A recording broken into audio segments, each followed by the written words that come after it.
Hey guys, first chat post my vacation in the Bahamas. Today I've got a very special guest, as I always do. I've got with us Steve Hilton. Before I see the, I'm more, I'm more special. you're more special. You're more special. My apologies. I like your style. Uh, he is the former advisor to ex-British Prime Minister David Cameron. We'll get into some of that stuff. Co-founder and CEO of CrowdPac. I'm sure we'll talk about that. Author of More Human, Designing a World Where People Come First, will start hosting a new show on Fox titled The Next Generation, Next Revolution, which I'm sure I'll be a recurring guest on. And in a wonderful manifestation, or in a great manifestation of a power couple, he is married to Rachel Whetstone, who is a VP at Uber and who was designated in 2013 as one of the 100 most powerful women in the UK by Women's Hour on BBC Radio 4. How you doing, Steve? It's great to be with you. I'm very well, thank you. So I got to know you through two independent ways, at least independent in my reality. First, I saw you appear on Fox a few times, and I thought, this guy's making good sense. I need to get him on my show. And then independently, I discovered your work through CrowdPac. But first, what I'd like to do is, obviously, since you're British and you worked with David Cameron, what are your thoughts on the latest manifestation of peace in London through the religion of peace?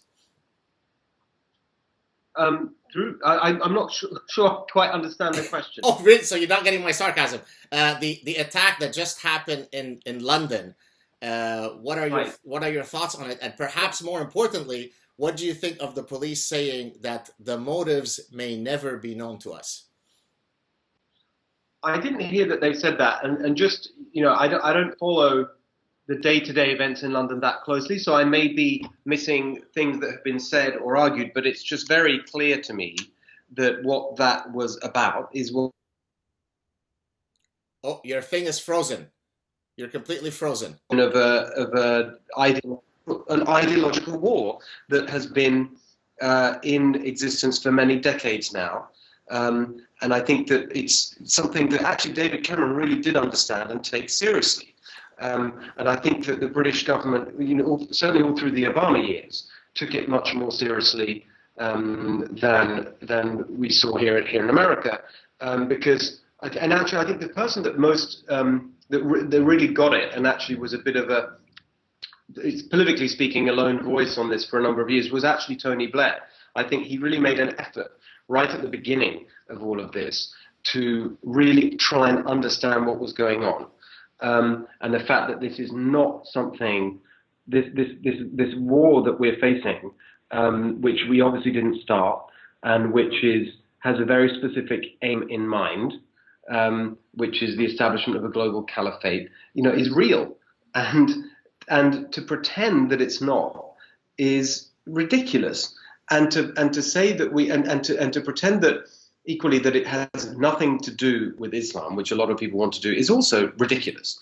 And having said all that, there's no to say all that does not mean for 1 second that you're in any way denigrating, as the cliche goes, the vast majority of peace-loving people who happen to be Muslims.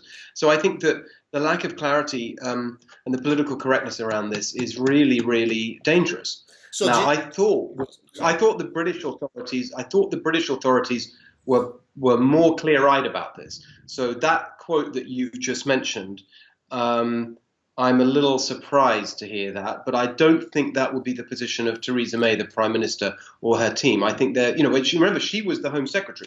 She ran anti-terror policy, and she was very clear about all this, and I thought handled it very well when she was in that job, and I'm sure she is now. So do you think, though, without getting into the specifics of what David Cameron may or may not have said, since I know you work closely with him, generally speaking, though, Western politicians, as you correctly pointed out, have been quite tentative or tepid in making any links between Islam and terrorism. And I've spent quite a bit of time documenting all of these, what I call ostrich parasitic syndrome, right?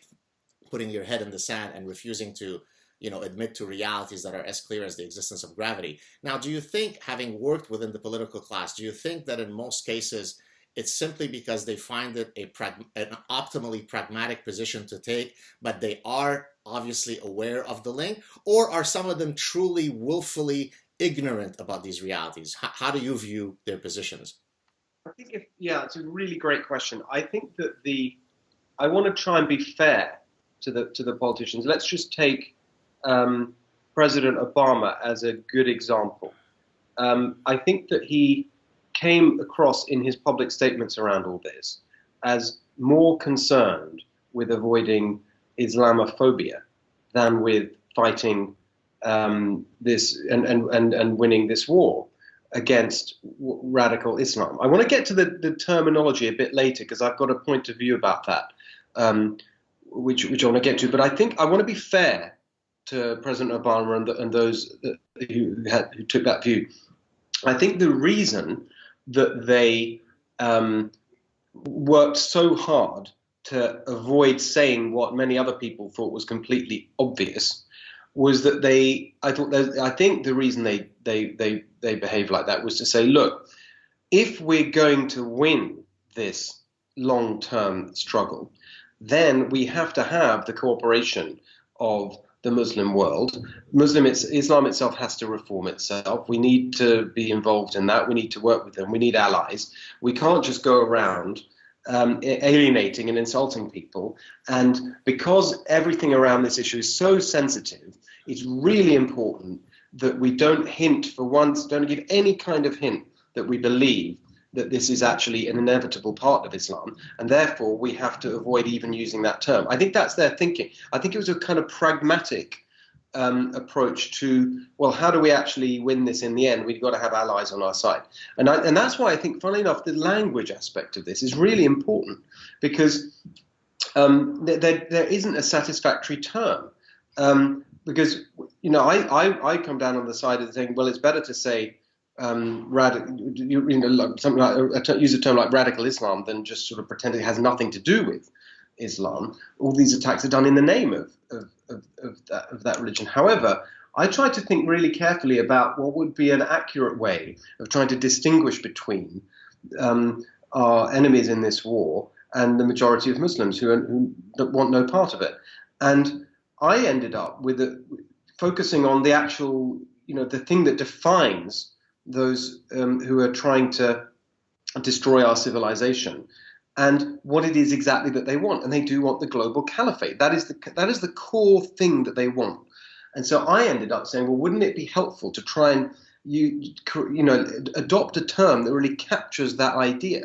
And therefore I proposed actually to David Cameron and the team many years ago that we actually start using a new word to describe them as caliphists. That's their aim. And I thought that would be helpful because it would actually, you know, be really precise in terms of defining who they are and understanding that they do want something very specific. But I didn't persuade anyone of that, and so it didn't exactly take off. But I think the terminology is important. It's not a trivial question. While I appreciate sort of the linguistic issues, I think that it goes beyond just whether these guys wish to establish a global caliphate. So, for example, and I'll link my point now to immigration, you could have folks who are perfectly anti the establishment of a caliphate, who are Muslim, who come to the West, who are absolutely in no way interested in any of those grand objectives, and yet because they carry with them a set of religious/cultural values that couldn't be any more antithetical to the values that we consider to be foundational in the West, then demographically speaking, you could end up having problems down the road, even though not a single one of the people that you've let in would fit under your nomenclature of being a caliphist. So with that said,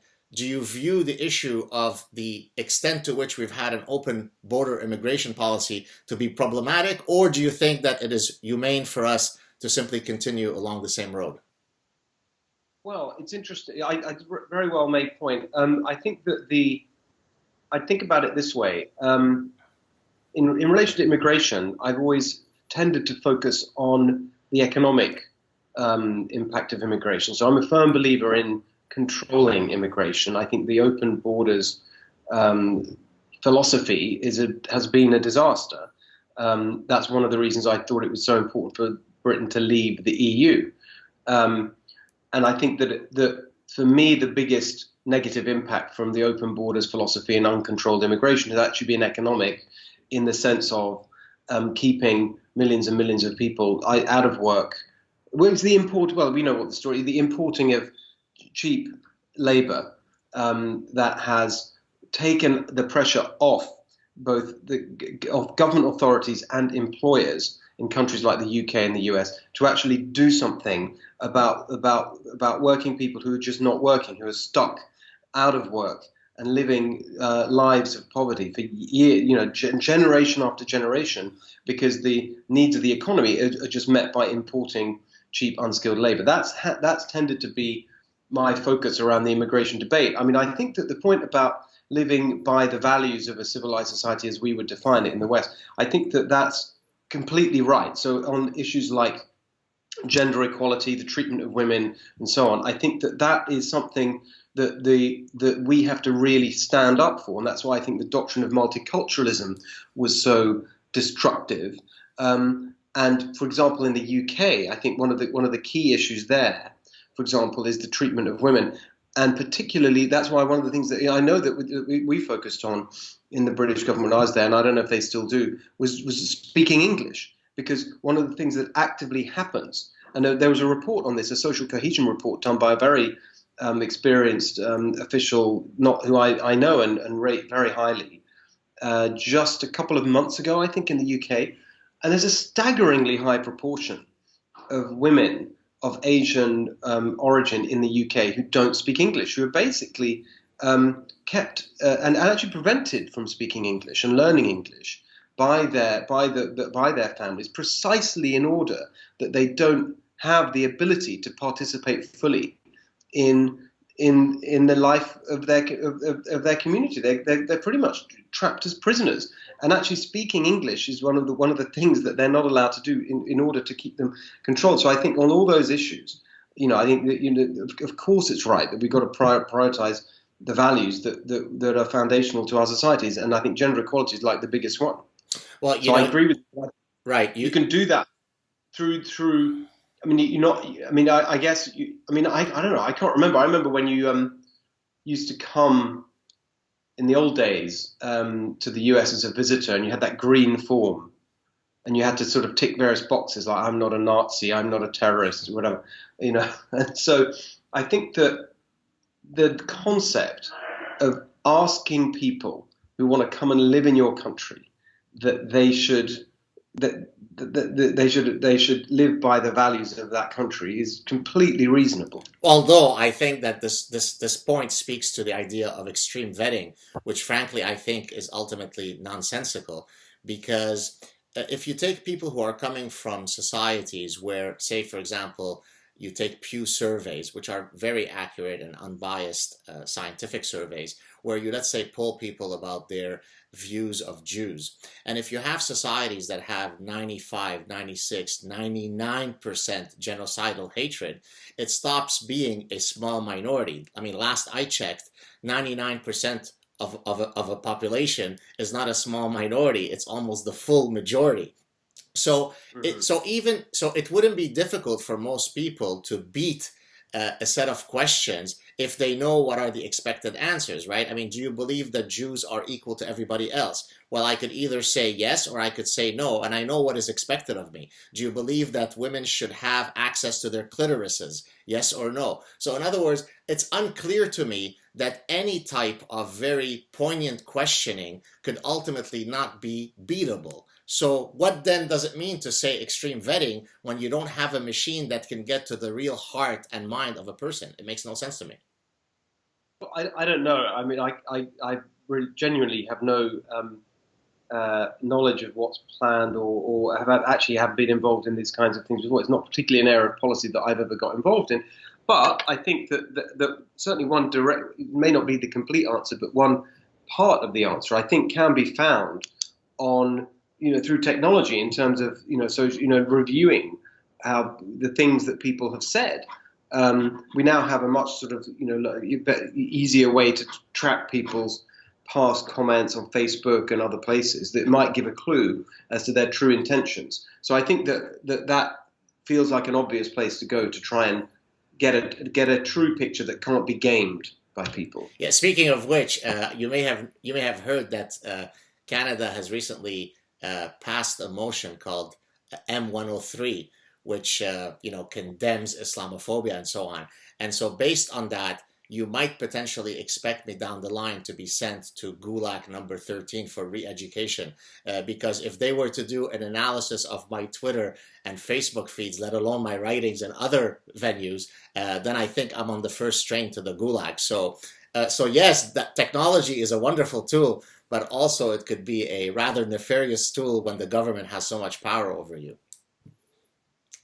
Thoughts? I very much agree with that. But I guess that again, all of these things in the end, you got to have a process for people to, make a case. Right. We'll see. Fair enough. So let's move on to continuing with the Cameron link. I saw in one of the write-ups on you that I can't exactly remember what year it was, but he set up a behavioral insight team where behavioral scientists would then be coming in to help in developing policy, which of course is something that I've personally discussed. I'm a behavioral scientist, I'm an evolutionary and consumer psychologist, and I'm all for that. I think that's a brilliant idea. Maybe you could tell me about it more. And how come there aren't a greater number of governments that have latched on to such a what appears to be an obvious idea?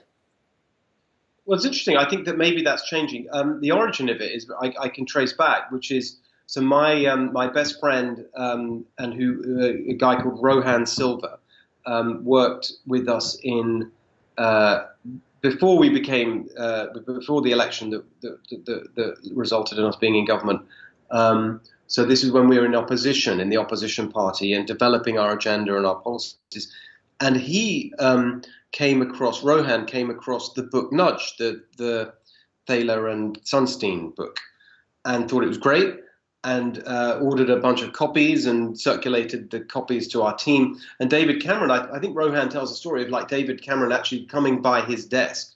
We all worked together in the House of Parliament, pretty close by each other, and we shared an office space, David Cameron and George Osborne, and we were all there together. And David Cameron walked past Rohan's desk and saw his pile of these books and said, "Oh, what's that?" Picked it up and took it home for the weekend, and then came back, I think, and started going on about how great this book was. And so was obviously a convert. And then it was really Rohan particularly, but I was involved too, who actually thought about, well, how do we apply all this thinking in government?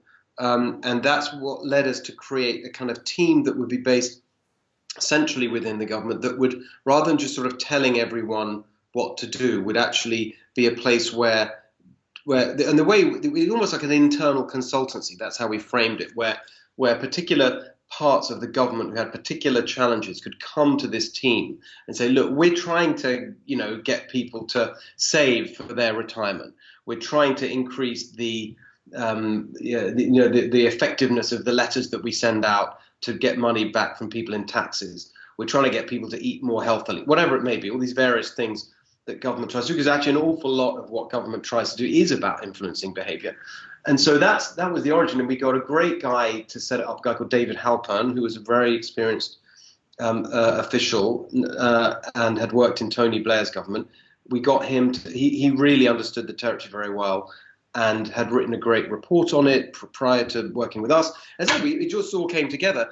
And so because he knew, this guy we put in charge of it, David Halpern, he knew he knew how to navigate the bureaucracy and had the confidence of the civil service and the people working in government. So it really was a very well thought through process of how do we really get this into the bloodstream of government. And it's a great success. There's lots of particular examples of real concrete changes that happened as a result of it, and money saved, and it really influenced the design of policy. Particularly, actually, one of the biggest ones is on pension saving for retirement, where the principle that we applied to that was the notion of establishing the default, the opt-out rather than the opt-in.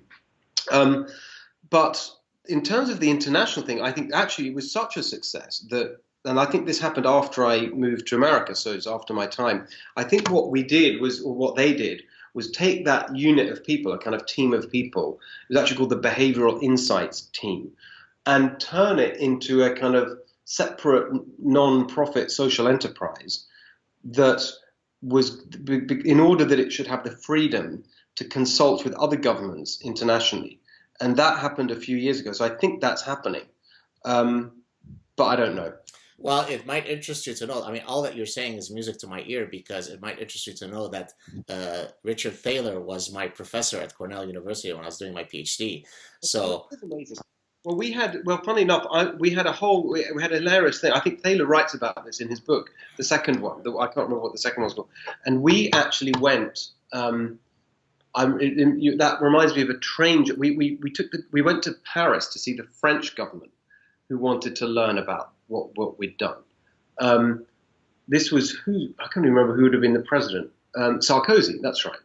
And we went across on the train and through the Channel Tunnel, and we had this. And on the way, and it was myself, Rohan, and Richard Thaler, and we were just at that point. I remember Richard Thaler and I had this huge argument about what to call this new team that we were going to set up. And I was very, I'm generally involved. That's funny enough. It's exactly why I decided to call my startup CrowdPac. I really like names that are very, accurate descriptions of whatever the thing is. That's just been a sort of bias of mine. And so I wanted to call it the Behavior Change Team, because that's what it was trying to do, change behavior. And we had a furious response to that. You mustn't call it that. That's a terrible thing. People hate that kind of, they'll think it's nanny state and it's terrible. It'll put people off, whatever. I said, yeah, but it's just that's what we're trying to do. Why don't we say, anyway, there's big argument, and he won and wanted something much more mild and less threatening or less kind of, something that would sort of disturb people less. That's why we end up with his name, the Behavioral Insights Team. But Richard was great. He was great. He was very actively involved in what we were doing. So in my doctoral training, I was very much steeped, which I'm guessing, given what you're talking about, you're probably familiar with some of these ideas. I was very much steeped within the behavioral decision theory paradigm, which was very much situated as, if you like, a response to the standard economic thinking of Homo economicus, right? So the whole idea behind behavioral decision theory is that, and I'm saying this not necessarily for you, but for our viewers, the whole idea of economic theory is that there are these sets of axioms of rational choice that anybody who is rational should adhere to. And of course, what we've shown through 40, almost 50 years of research now, is that, of course, people don't behave according to how economists tell us to behave. And so not only Dick Thaler was a influential guy in my own training, but there was a whole slew of folks at Cornell who were very much trained within this paradigm. Now, what I did then in my own training is I said, okay, well, that's great.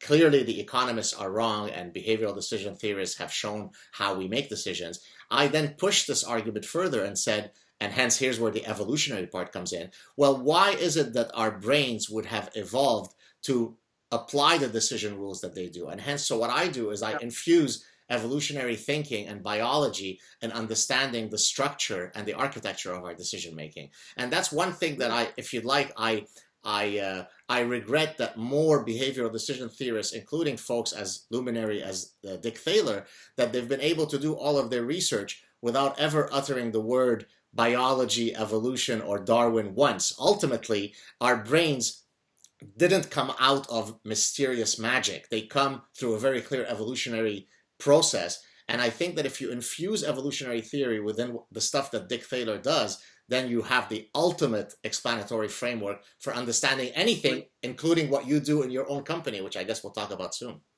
Yeah, no, that's really interesting.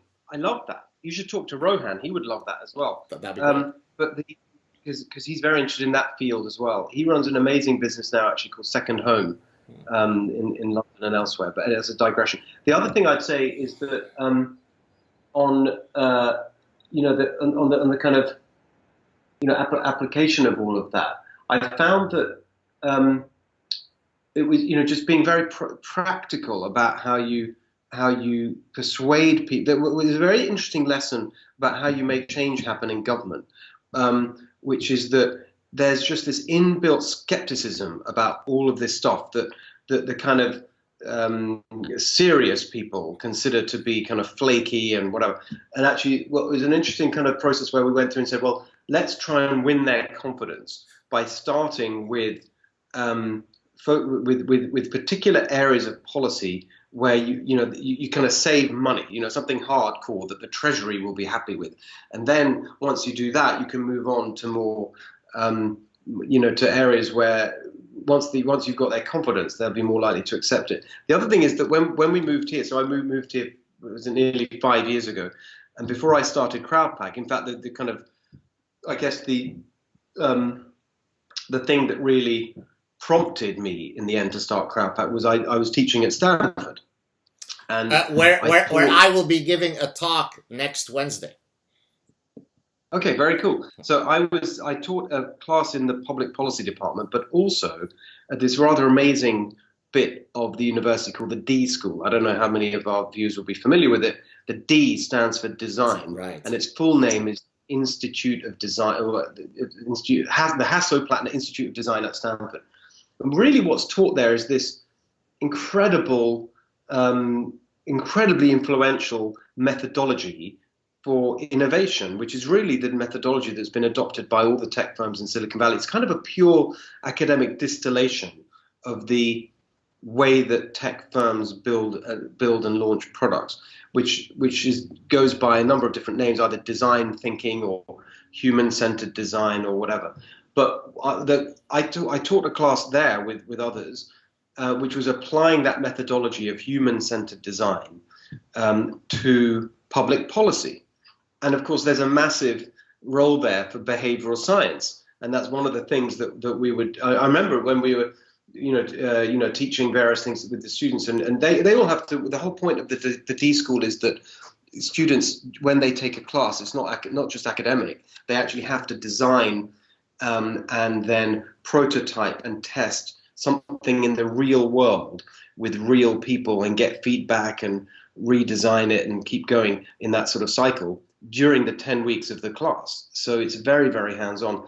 But I remember that one of the most popular things that we did was give them a kind of menu of behavioral science techniques that they could apply in designing their public policy interventions. And it was one of the things that they most loved learning about. Nice. So I guess you spoke, I'm assuming, I haven't had a chance to read your book, but I'm guessing a lot of the things that you're talking about now is exactly what you covered in your book, correct? And maybe you could give us a bit of a synopsis of the key takeaways from the book. Yeah, I mean, the book is called More Human, Designing a World Where People Come First. And it's really, I mean, actually, funnily enough, I do say this, that everything I've just told you is in I think the first chapter, the first or second chapter. I can't remember, the US edition is slightly different from the original UK edition. And there's a chapter on government. And I talk about my experiences both in the UK government and at Stanford. And I think I say explicitly that maybe the introduction that those principles of human-centered design, while they are particularly relevant to the discussion around government and policy making, they really inform everything in the book. And the real story of the book is that we've ended up designing and building a world, whether that's the way government works or businesses work, the way we've designed our healthcare system, schools, the way we physically build our cities and transportation systems and everything. In all these different ways, we've built a world that is just where things have just become too big and bureaucratic and distant from the human scale. And you've seen this sort of concentration of power, concentration of political power, concentration of economic power, where people feel that they just can't control the things that matter to them.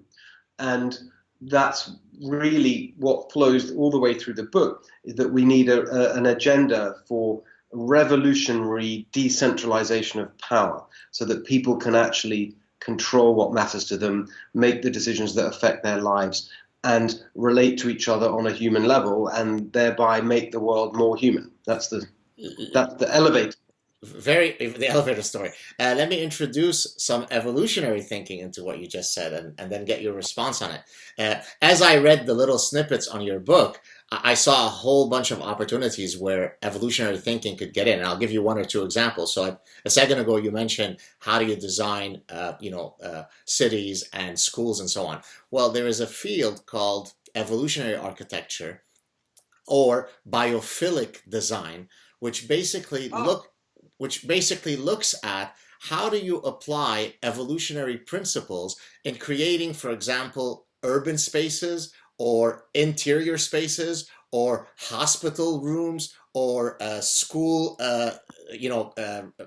yards where the kids play that are consistent with some key biophilic instincts. Biophilia simply means innate love of nature. So for example, you could take two schoolyards, one of which is all concrete, doesn't have any greenery, that looks like a federal prison. The other one has certain aesthetic cues that are perfectly consistent with some of these evolutionary aesthetic cues that we desire, and you get completely different experiences as told from the young children. Or you could take, for example, people who've just recovered from the exact same surgery, and you either put them in a room where it adheres to certain biophilic principles or it doesn't, and their recovery is completely different. You don't change anything else other than, for example, having them access to a window, right? So I think there is an opportunity to take a lot of, and I suspect that, for example, at the school that you were at, or the department, the design school, they probably did not infuse much of their thinking with evolutionary thinking, but there's a great opportunity to do so. What do you think?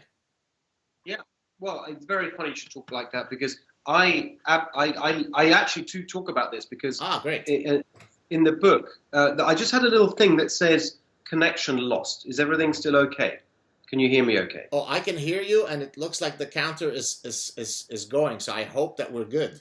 Do you want me to call you back and we just pick it up? No, I'm fine. It all seems fine to me. There's just something came up. Okay, let's keep going. So biophilia, I now know about because Rohan, that we spoke, my friend who we talked about earlier.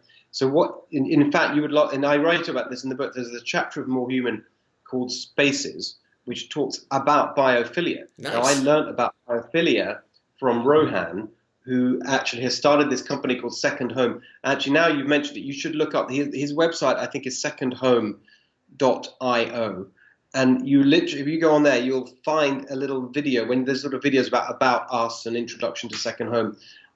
What Second Home is a kind of creative workspaces and community, physical building and a community, and they do all sorts of incredibly cool things. They're originally in London, now in Lisbon, Portugal, about to be in the US, and they really take biophilia seriously. And he has a little video about biophilia on that site. So I now know all about it. Wonderful. Let me add one more that I might add. Now, it seems as though you might already know this too, but maybe some of our viewers don't. There's a field called biomimicry, where you go into nature, right? So, for example, if you're a material scientist, you... Yes. Oh, good.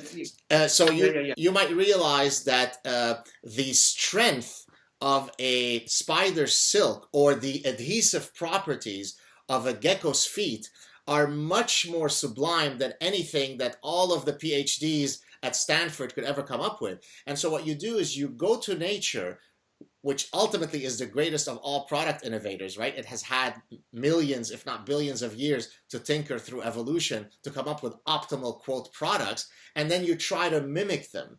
And so there is a wonderful nexus, if you'd like, of biology, of engineering, of design. And so I think one of the things that I'm loving about how you're speaking is that you seem to have a strong bent towards interdisciplinarity, which is exactly what I've been trying to do in my own academic career. The difficulty is that most academics are incredibly territorial over their disciplines. And so even though they like to speak from this side of their mouth that they love interdisciplinary work, when it comes down to it, they then revert to being defensive over their works. So.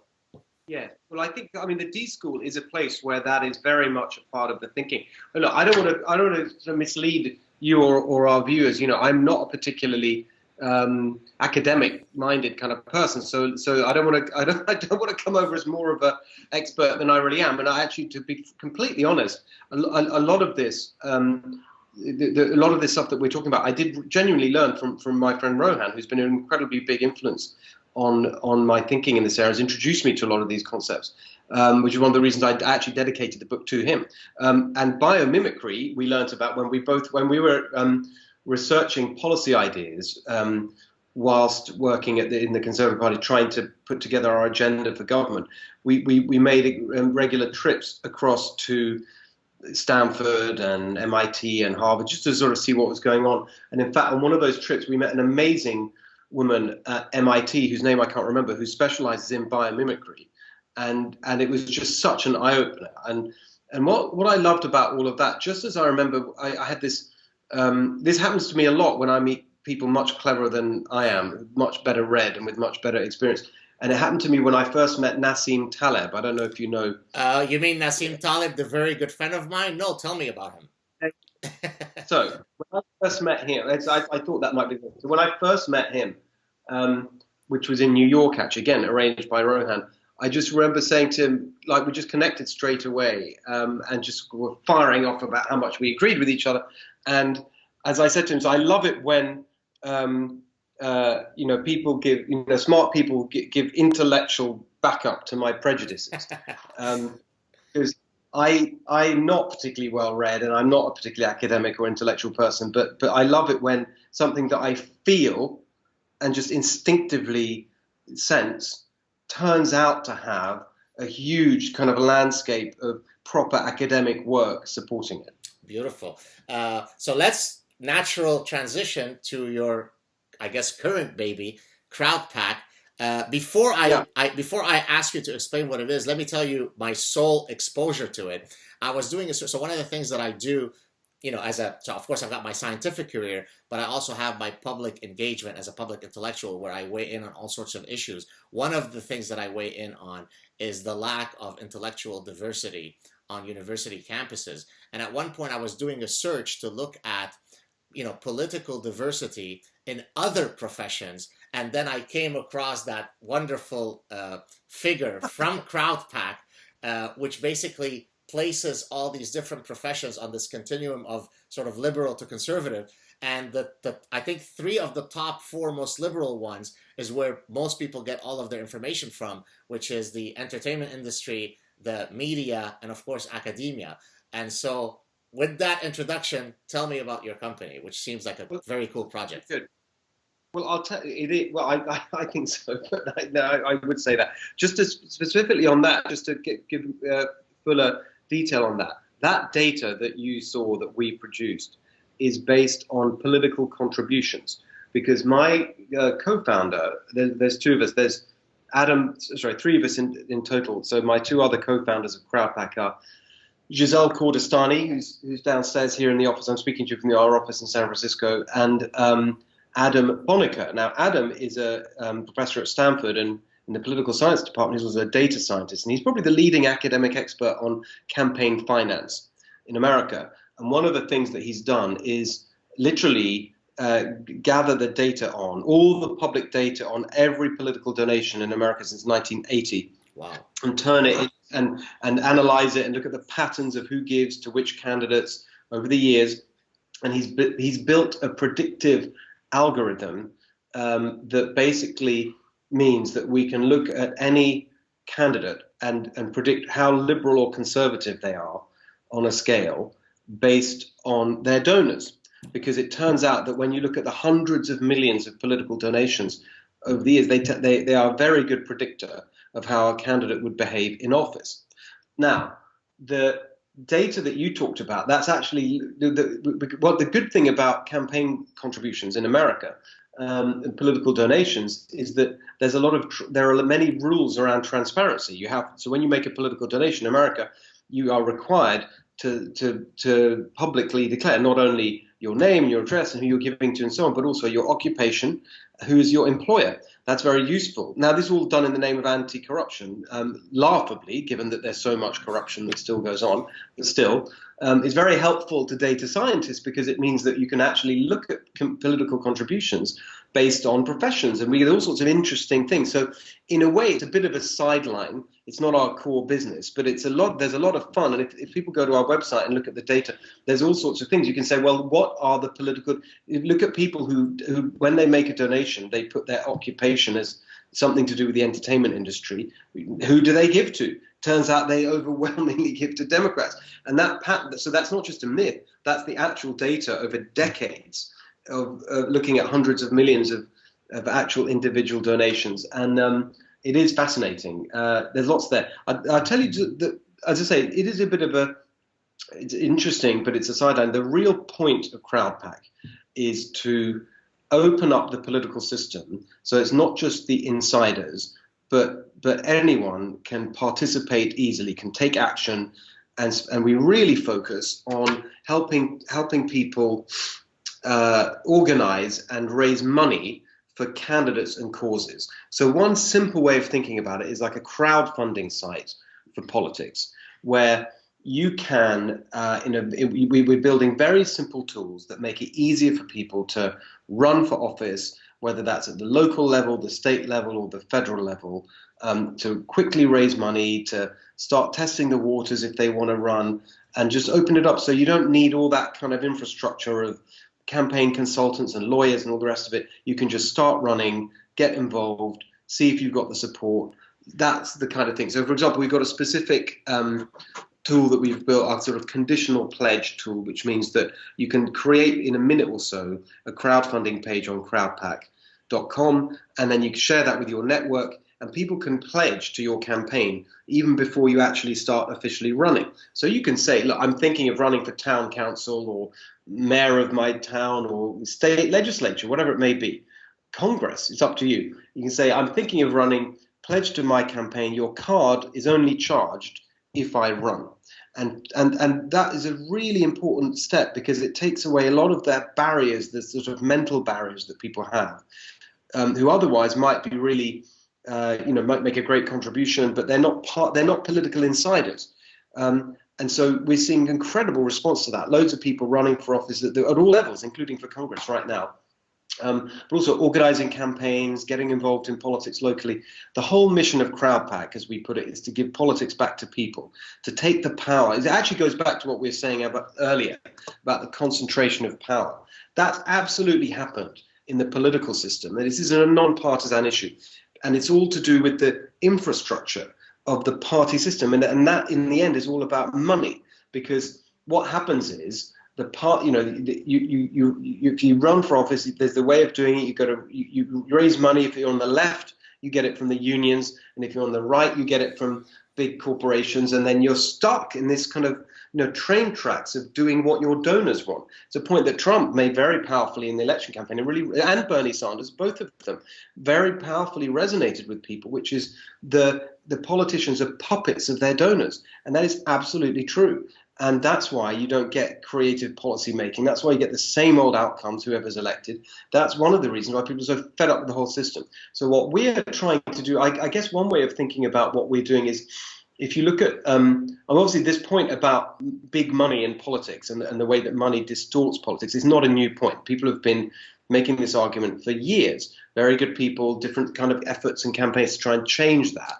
But frankly, because of the Constitution and free speech and various kind of Supreme Court rulings and the complexity of overturning some of that, none of these efforts at campaign finance reform have actually ever worked.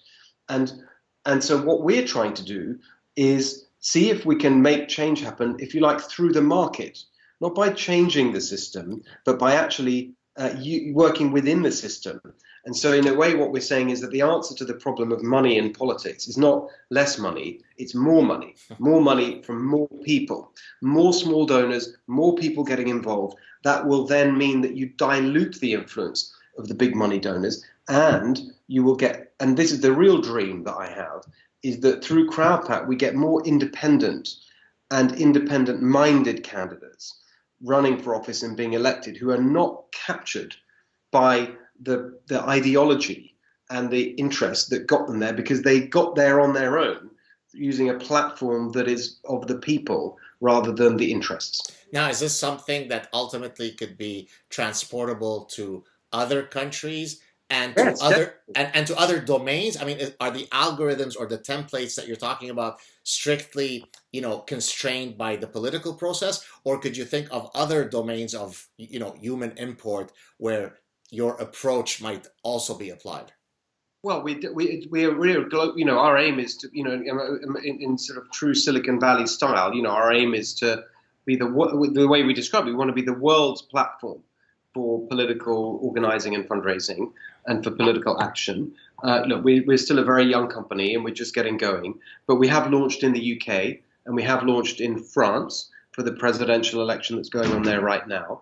And so the tools that we're built now, of course, it's true that when it comes to politics, there's a lot of regulation, there's a lot of specific detail, but that's our job to take care of that. So, you've got to take account of regulation about how you can raise money, legal restrictions, fund donation limits, all of that. But that's very complex, even within the US in terms of federal, state, and local races. There's a really complicated map of regulatory controls, which we've already navigated for the US. And so, although the jurisdictions do vary in the detail of how they regulate this stuff, the need for what we're doing is the same everywhere. There is not a democracy anywhere where today, I challenge anyone to find a democracy where people are happy with the way it's working and don't believe that their voice just isn't heard. And so this mission of giving politics back to people, putting power directly in their hands through technology, that is relevant, we believe, in every democracy.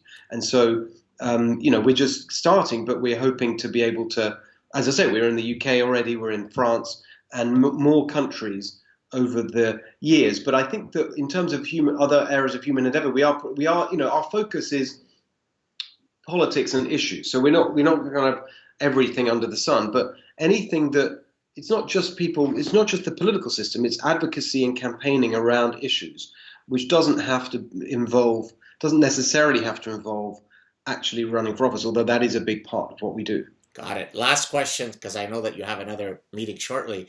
Tell us very briefly the elevator story of your upcoming show on Fox, which I'll be regularly appearing on.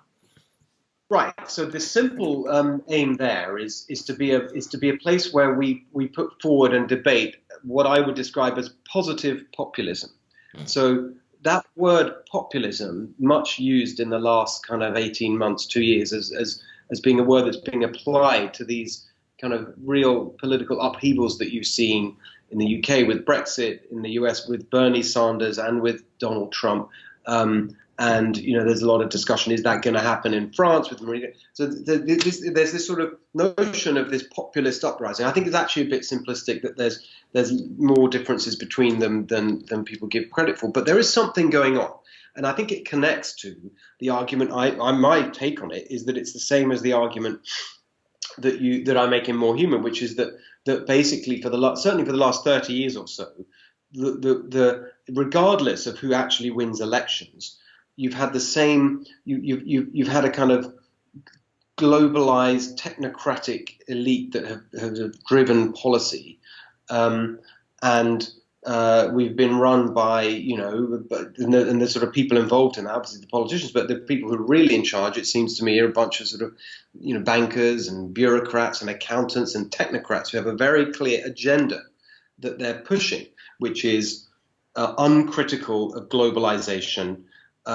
Promotes centralization of government and the economy, is relaxed about automation and the impact of technology on people's lives and on the workplace, and is very casual about immigration and in favor of open doors. That agenda has been pushed forward in most of the world, completely irrespective of who wins elections. And I think that the populist upsurge is really in response to all that.